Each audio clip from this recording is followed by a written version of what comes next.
আসসালামু আলাইকুম। আমার আপুরা ভাইয়ারা কেমন আছেন সবাই? অনেক অনেক দিন পরে চলে আসলাম আপনাদের মাঝে আর একটা ভিডিও নিয়ে।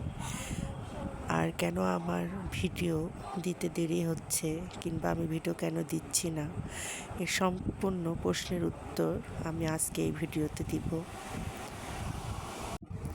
আমি বেশ কয়েকদিন যাবৎ একটু অসুস্থ আছি। ইচ্ছা করলেও আমি ভিডিও কেন দিতে পারছি না। কোনো কিছুই কিন্তু থেমে নাই আমার অসুস্থতার কারণে। খাওয়া দাওয়া সব কিছুই কিন্তু হচ্ছে।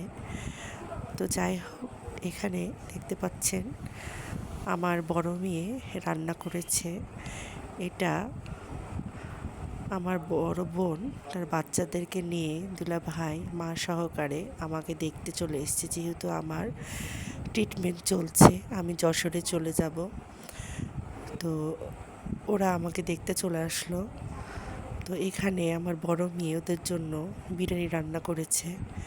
বিরিয়ানি একসঙ্গে ওরা সব ভাই বোনরা মিলে বসে খাচ্ছে। বাচ্চারা কেন যেন এই বিরিয়ানি খেতেই অনেক পছন্দ করে।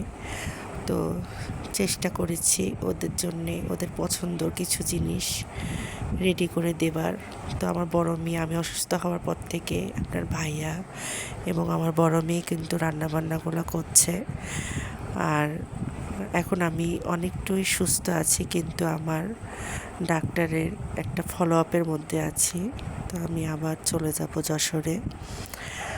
তো যশোরে যাবার পরে কি হচ্ছে, কি বলছে ডাক্তার, আর আমার কি সমস্যা হয়েছে সব কিছু আপনাদের মাঝে আমি একসময় অবশ্যই শেয়ার করব।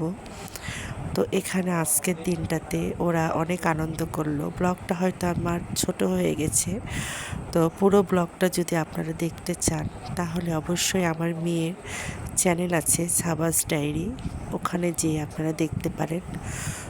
তো ভিডিওর মাঝখানে আপনাদেরকে অবশ্যই আমি বলবো, ওরা কিন্তু অনেক আজকে আনন্দ করেছে আর অনেক মজা করেছে। আর আমার বড় মেয়ে নিজে হাতে রান্না করেছে, ওর বিরিয়ানি রান্না, রোস্ট রান্নাগুলো অনেক মজা হয়। অনেক রান্না শিখে গেছে, অনেক কিছু ট্রাই করে। তো আলহামদুলিল্লাহ অনেক ভালোই। তো এখানে ওরা দুই বোন রান্নাঘরে গল্প করছে। তো এই ভিডিওগুলা পুরোটা আপনি দেখতে পাবেন আমার বড় মেয়ের চ্যানেল সাবাস ডায়েরি। ও চ্যানেলে যদি ভিজিট করে আসেন তাহলে অবশ্যই আপনারা দেখতে পাবেন। তো আজকের মতো এখানেই আমি বিদায় নিচ্ছি। আল্লাহ হাফেজ।